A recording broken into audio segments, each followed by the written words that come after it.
Il est 13h à Conakry. Merci de votre fidélité. Bienvenue dans ce journal dont voici les titres. Gestion des finances publiques, un séminaire régional vient de lancer ses travaux à Conakry. 10 pays sont représentés avec pour objectif, entre autres, de vulgariser le contenu de la notion de résidence en matière de dette. Amélioration de la santé des animaux, une campagne de lutte contre les zoonoses vient d'être lancée dans la région de l'Abbé. Il s'agit de protéger les animaux et d'accroître leur rendement pour les communautés de la Moyenne Guinée. Et enfin, de retrouver l'artiste Soul Banks et les étudiants de l'Institut supérieur Morikante de Dubreka, des moments de partage et d'un concert géant, des moments surtout historiques dont on va parler dans ce journal.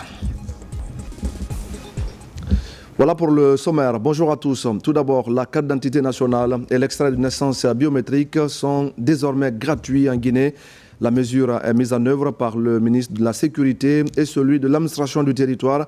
La gratuité des documents administratifs est initiée par le président de la République, général Mamadi Doumbouya. Alpha Isiagaba. Chose promise, chose faite. La carte d'identité nationale et l'extrait de naissance biométrique sont désormais gratuits en Guinée. Sur place, la mise en application de cette mesure historique du président de la République. C'est avec énormément d'enthousiasme que je me tiens devant vous aujourd'hui. En tant que ministre de l'administration du territoire et de la décentralisation, pour concrétiser une mesure emblématique du président de la République prise par décret le 2 février 2025, celle relative à la gratuité de l'extrait de naissance et de la carte d'identité nationale. Ces deux documents, si essentiels à la vie de tout citoyen, ne sont pas seulement des pièces administratives. Ils incarnent notre art, notre citoyenneté et le droit fondamental de chaque individu à être heureux. La gratuité de la carte d'identité biométrique et l'extrait de naissance est une grande première en Guinée. Cette importante décision illustre l'engagement constant du chef de l'État, son Excellence le général Mamadi Doumbouya, en faveur de la justice sociale et du bien-être collectif de ses citoyens. En instituant la gratuité de ce document fondamental, le président de la République réaffirme sa détermination à bâtir une société plus juste, plus équitable, mais surtout plus solidaire. Ici au commissariat central de Dixine, comme dans d'autres commissariats du pays, ou encore dans les mairies, l'effectivité de la gratuité de la carte nationale et l'extrait de naissance biométrique est perceptible. Je suis vraiment content et je remercie le président de la République, qu'Allah lui bénisse, qui bénisse tous les Guinéens. Cette initiative présidentielle, saluée par les citoyens, sera élargie aux compatriotes vivant à l'étranger. Des dispositions sont déjà prises pour amoindrir les difficultés des citoyens dans l'acquisition gratuite de la carte nationale et l'extrait de naissance biométrique. Et je l'annonçais en titre, ouverture ce lundi du séminaire régional des statistiques en finances publiques. L'événement mobilise les délégués des 10 pays membres. L'objectif est de permettre à ces pays d'harmoniser les idées sur le concept de résidence en matière de dette et de convenir sur les rubriques des tableaux des opérations financières. Mamadi Gassama. La Guinée a l'honneur avec l'organisation de ce séminaire régional en statistique des finances publiques. Pour cette session, l'accent est surtout mis sur le cas des statistiques de la dette du secteur public, avec pour thème le concept de résidence dans la compilation des statistiques macroéconomiques. La dette publique est particulièrement celle des organismes publics, c'est-à-dire qu'il y a la dette publique de l'administration centrale avec les pays membres, pays extérieurs et la dette publique intérieure, mais il y a aussi les démembrements de l'État, c'est-à-dire les sociétés publiques, les organismes publics, les EPA, qui s'endettent aussi. Il faut qu'on comprenne comment prendre en compte la situation de la dette de ces organismes publics pour les intégrer dans les statistiques des finances publiques. L'expertise du Centre régional d'assistance technique pour l'Afrique de l'Ouest du Fonds monétaire international est mise à contribution pour aider les pays membres de comparer capitaliser et harmoniser les résultats de la présentation des statistiques budgétaires et macroéconomiques. Des statistiques précises sur la dette publique sont essentielles pour évaluer la viabilité économique d'un pays. Elles permettent au gouvernement et aux institutions financières d'analyser les risques et de prendre des décisions éclairées. Le FMI est fermement engagé à soutenir les pays dans l'amélioration de la qualité de leurs statistiques. Dans la mesure où la pertinence de ce séminaire régional n'est plus à démontrer, je vous exhorte à accorder toute l'attention à cette activité de renforcement des capacités qui devrait être bénéfique pour vous et pour vos administrations respectives. Dans le cadre de l'appui du FMI à nos pays, notamment dans le domaine du renforcement des capacités et des programmes d'assistance technique. L'objectif à terme est d'harmoniser les idées sur le contenu du concept de résidence en matière de dette et de convenir sur les rubriques des tableaux des opérations financières. Dans l'actualité encore, la Guinée veut de plus en plus améliorer son système de laboratoire et c'est dans cette dynamique que de nouveaux équipements ont été présentés aux pharmaciens biologistes des hôpitaux publics et privés, des machines d'analyse biologique pour poser des diagnostics fiables de plusieurs maladies. Adia Toubari, Ousmane Ouatsissé. La fiabilité des résultats d'examen de laboratoire est un perpétuel combat. La raison est simple, éviter toute erreur de mauvais diagnostic des patients à tous les niveaux du système de laboratoire.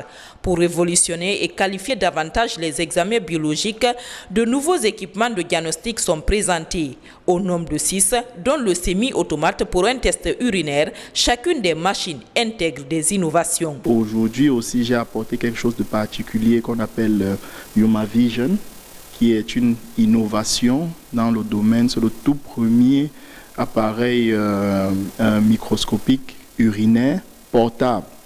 Donc, on peut l'utiliser juste grâce à sa batterie intégrée, ou alors on peut travailler avec lui sur l'appareil. Quand on a ces équipements dans le laboratoire, ça permet aux utilisateurs de bien diagnostiquer les maladies pour avoir des résultats précis et rapides pour pouvoir sauver la vie au niveau des structures sanitaires. Près de 14 domaines d'analyse sont concernés par ces équipements de laboratoire.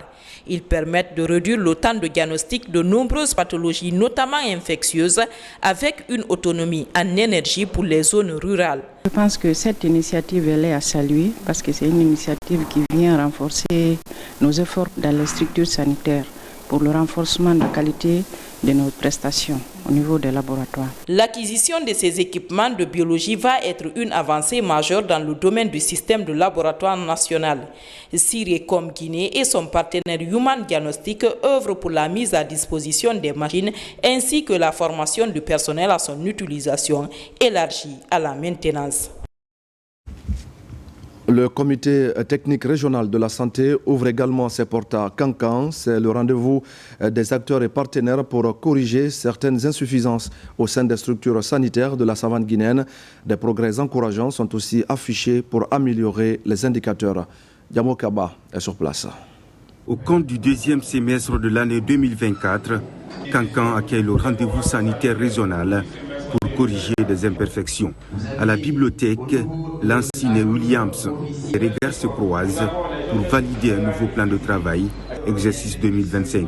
Au cœur du comité technique, exposer de nouvelles orientations sur l'ensemble des districts sanitaires de la savane guinéenne. Une évaluation des réalisations dans le domaine de la santé et ensuite faire l'état des lieux des interventions, ressortir les forces et les faiblesses des interventions dans le secteur de la santé, au niveau régional bien sûr, et ensuite faire des recommandations et à l'issue de cela, le ministère prendra des actions nécessaires avec tous les partenaires techniques et financiers qui l'accompagnent pour corriger les défis que nous allons relever au cours de ce comité technique. La particularité de ce comité technique régional, c'est l'accent qui doit être mis sur le travail collaboratif qu'il doit y avoir entre la santé et les autres sectoriels dans le cadre du One Health. L'élevage, l'environnement et la pêche. La synergie d'action est renforcée pour relever des défis spécifiques de la santé afin de soutenir efficacement le plan national de riposte contre les maladies. Aujourd'hui, il faut l'harmonie entre les trois éléments, c'est-à-dire la santé animale, humaine et la santé environnementale. Comme vous le savez, on est en train de parler du réchauffement climatique. Tant que ça se passe comme ça, les habitants ne seront pas à l'aise, ils ne seront pas confortables, ils ne seront pas en bonne santé. C'est pourquoi l'équilibre doit être assuré. Des bonnes nouvelles sont annoncées et les regards sont désormais tournés vers l'avenir. Le maître mot, faire du système sanitaire régional de Kankan une référence en matière de prise en charge et une priorité absolue pour les mois prochains. Et puis lancement à la baie d'une campagne de lutte contre les zoonoses. L'opération a mobilisé les acteurs ainsi que les partenaires. L'objectif est de protéger les animaux et d'améliorer par conséquent leur rendement au service des communautés. Sarafdine Diallo et Nabila Moussa Kamara. C'est dans la localité de Kounantou que le lancement de la campagne agricole 2025, couplé à la vaccination du bétail contre le charbon bactérien, a eu lieu dans la préfecture de Koubia. Une préfecture qui constitue un véritable grenier dans la région. Cette action salvatrice s'inscrit dans votre objectif de nourrir la population à partir de ses propres ressources. Vous prenez ainsi les mesures idoines pour éviter les pertes d'animaux, trésors de nos citoyens, et la préservation de la santé humaine afin d'atteindre l'autosuffisance alimentaire en Guinée. La Chambre régionale d'agriculture de l'Abbé porte la voix des acteurs du monde rural de la région pour solliciter auprès de vous et du gouvernement la prise en compte de leurs préoccupations majeures, dont la mécanisation de l'agriculture, le désenclavement des zones de production, la subvention des intrants agricoles et d'élevage, semences améliorées, engrais, produits phytosanitaires, maïs, concentré, soja. Le gouvernement guinéen, à travers le ministère de l'Agriculture et de l'Élevage, fait de ces deux secteurs une priorité pour l'atteinte des objectifs de l'autosuffisance alimentaire. Nous avons prévu de faire l'embauche des bovins, de 5 000 bovins, et l'embauche de 25 000 petits ruminants pour permettre aujourd'hui à nos populations d'accueillir des animaux production locale. Ici à Koubia, nous avons voulu donner le temps, le coup d'envoi de la vaccination du bétail qui nous nourrit sur toute l'étendue du territoire national. Le ministre de l'Agriculture et de l'Élevage et sa suite ont visité un domaine agricole de plus de 60 hectares aménagé par Agrifam. Le développement d'un pays se matérialise par l'autosuffisance alimentaire, un objectif qui est en train d'être atteint par le CNRD et son gouvernement. Les membres du comité de pilotage ont tenu la première session liée au projet d'appui à la gouvernance locale. Les acteurs ont procédé à la présentation et à la validation du rapport d'activité ainsi que du plan de travail annuel 2025. Plusieurs projets d'appui sont au cœur des travaux, notamment celui qui concerne l'Agence nationale de financement des collectivités ANAFICA. Compte rendu, Mohamed Lamine Kamara. Au siège de l'ANAFIC, les membres du comité de pilotage de la gestion des projets d'appui à l'ANAFIC et à la gouvernance locale se concertent au compte de cette première session. Au cours de cette rencontre, il était question pour ces acteurs de se pencher sur la présentation du rapport d'activité de janvier à décembre 2024 des deux projets et du rapport de clôture du projet d'appui à la gouvernance locale 1. Cette année, nous avons un budget de 25 millions de dollars pour le PAGL2 en termes de budget et un budget de 2 millions d'euros pour le PANAFIC. Et donc c'est pour vous dire un peu en termes de montant, quand vous ramenez ça en francs guinéens, c'est un budget qui est aussi aux alentours de près de 24-25 milliards de nos francs. Donc c'est pour vous dire un peu l'enjeu qui est derrière la réalisation de ces activités, surtout qui concourent à l'amélioration des conditions de vie des populations et à la base. À l'issue des travaux, le comité de pilotage à l'unanimité a non seulement validé le rapport d'activité des projets PANAFIC, PAGL 1 et PAGL 2, mais ils sont également parvenus à la présentation et à la validation du plan de travail budgétisé annuel 2025 des projets d'appui à l'ANAFIC et à la gouvernance locale 2. Le PAGL rentre dans sa phase 2 avec un financement à 80 millions de dollars et le PANAFIC prend fin. Donc toutes ces questions permettent aujourd'hui de mettre sur la table des avancées sur le processus de décentralisation de manière générale. Compte tenu des acquis obtenus de l'exécution de la première phase de ces projets, les membres du comité de pilotage promettent de veiller à la bonne exécution de ce nouveau plan de travail budgétisé annuel 2025. À Farana, le fleuve Niger qui assurait le bien-être des populations depuis belle lurette est de nos jours menacé par la confection des briques le long des berges. Malgré les efforts des autorités, des fours de briques cuites sont encore visibles dans le secteur Diara. C'est une triste réalité qui affecte le couvert végétal. Le constat avec notre équipe régionale, Ibrahima Oulem Fofana et Silati Kourouma. Au centre-ville de Farana, tout comme dans les villages, plusieurs personnes continuent d'utiliser des briques cuites dans la construction des bâtiments. C'est le cas de ce chantier. L'aspect économique de ces briques fait que ce père de famille s'y intéresse. Quand vous prenez des gens pour te faire coudre la brique à 5 francs, vous la faites brûler, vous l'avez au moins, on peut la vendre à 1000 francs. Le transport, moins. Avec la brique cuite, c'est par rapport plus résistant que certaines briques en ciment. Parce que certains font, pour un sac de ciment, ils peuvent utiliser au moins 50 briques. Ou 45 briques. Prenez l'arme tout de suite, vous tirez, vous allez voir que les balles vont passer. Mais prenez l'arme, tirez ici, aucune balle ne peut traverser. Il y a aussi un problème de fraîcheur. Plusieurs personnes pensent que les briques en ciment plus chères. Or, c'est le contraire. Parce que quand vous construisez avec des briques en ciment, le crépissage ne sera pas difficile. Et les briques en ciment ont des trous qui captent la chaleur pendant la journée, mais c'est le contraire avec des briques cuites. Aujourd'hui, la berge du fleuve Niger est quasiment transformée en une briqueterie. À travers ses actions anthropiques, toute cette partie du fleuve est dans un état de dégradation très poussé.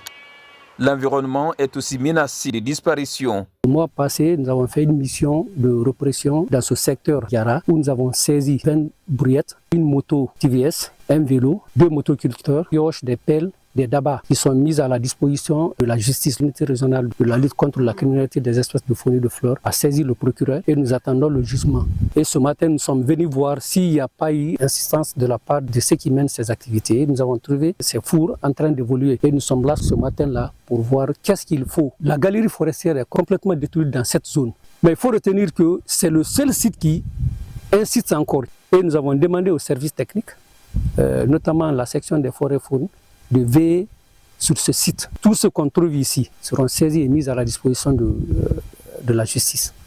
Sur le terrain, l'inspection régionale de l'environnement collabore avec la direction préfectorale des mines. La pratique est presque réprimée dans toutes les carrières de briques. À ce jour, seulement qu'à Diara, où il y a encore de la réticence. La décision de fermeture des carrières de fabrication de briques à Farana remonte en 2022, lorsque l'autorité régionale a interdit toute confection de briques le long du fleuve Niger. Elle a été suivie par la direction préfectorale des mines. Ce n'est qu'en cette année 2025 on a été surpris de voir certains fabricants qui sont venus commencer la confection des briques. On les a sensibilisés afin qu'ils puissent arrêter. Mais c'est seulement ce site de Diara qu'il y a la réticence. Les récalcitrants qui travaillent ici ont continué à confectionner les briques, même nuitamment. Au cours de cette sortie de répression, un camion transportant des briques a été saisi.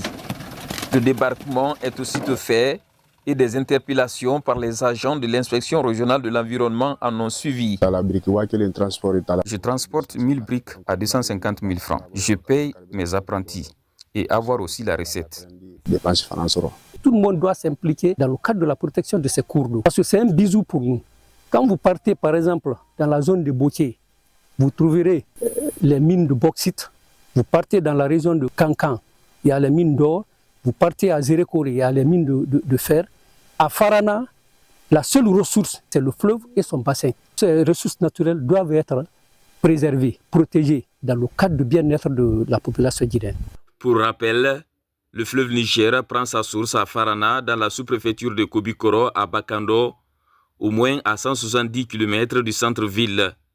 Ce patrimoine naturel parcourt 4200 km avant de se jeter dans l'océan Atlantique et qui traverse 9 pays. Pour ce faire, des dispositions idoines devraient être prises pour la survie de ce fleuve et de son environnement. C'est seulement le fleuve Niger et le parc national du Haut-Niger qui constituent les seules ressources naturelles pour la préfecture de Farana. À Conakry maintenant, les opérations de vaccination des futurs pèlerins pour cette année sont officiellement lancées. Une décision des autorités saoudiennes qui s'inscrit dans la stratégie globale de prévention des maladies infectieuses et de protection de la santé des pèlerins lors du Hajj. Le coup d'envoi de cette opération est donné à la grande mosquée Faisal de Conakry par le ministre secrétaire général des Affaires religieuses, Soriba Bangoura et Marwan Kamara. Après Koya, la fédération Mounafani de Kindia et son partenaire UNICEF développent leurs activités de sensibilisation sur les MGF dans la préfecture de Fourekaria, une localité où le constat révèle que le taux de mutilation génitale est très élevé.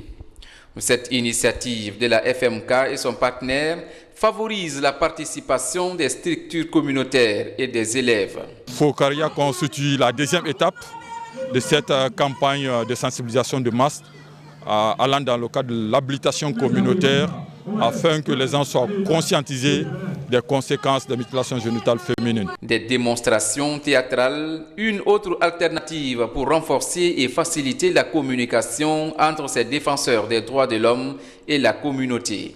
La démarche interpelle à tous les niveaux à l'abandon de cette pratique néfaste dans la préfecture de Fourekaria. Il s'est avéré que la préfecture de Fourekaria pratique encore la mutilation génitale féminine. C'est pourquoi le choix a été porté sur notre préfecture pour réduire drastiquement cette violation des droits de nos enfants. Nous devons dans l'ensemble faire face à ces combats et organiser des ONG, pourquoi pas aussi partager dans les plateformes pour que dans l'ensemble, chacun sache réellement quels sont les inconvénients. Mettre fin à toute forme de violence basée sur le genre est au cœur des programmes de la FMK et ses partenaires, et ce depuis plusieurs années. En synergie avec le gouvernement, ils comptent atteindre de meilleurs résultats dans le combat contre les MGF en Guinée. Voilà, mesdames et messieurs, vous l'aurez donc compris, c'était le reportage de Marwan Kamara sur cette campagne de sensibilisation sur les mutilations génitales féminines, la campagne qui a donc eu lieu dans la préfecture de Fourekaria. L'Institut supérieur des arts Mori Kanté de Dubreka vient d'accueillir l'une des figures emblématiques de la musique internationale de Guinée. La visite de Soul Banks a été marquée par des moments de partage d'expériences enrichissants et par un concert géant qui a rassemblé les étudiants et les passionnés de musique. Reportage Saint-Martin Fancinadouno et Kandesila. Soul Banks à l'Institut supérieur des arts Mori Kanté de Dubreka. L'événement a mobilisé des milliers d'étudiants, d'enseignants-chercheurs et des responsables. Un rendez-vous qui a non seulement mis en lumière le talent de l'artiste, mais il a également démontré l'engagement des autorités de l'USAMK de Dubreka à promouvoir la culture musicale et à soutenir les jeunes étudiants artistes en herbe. On a considéré que Soul Banks était un modèle, c'est pour cela que nous avons préféré qu'il soit là, pour que nos étudiants puissent s'inspirer de tout ce qu'il a eu à faire.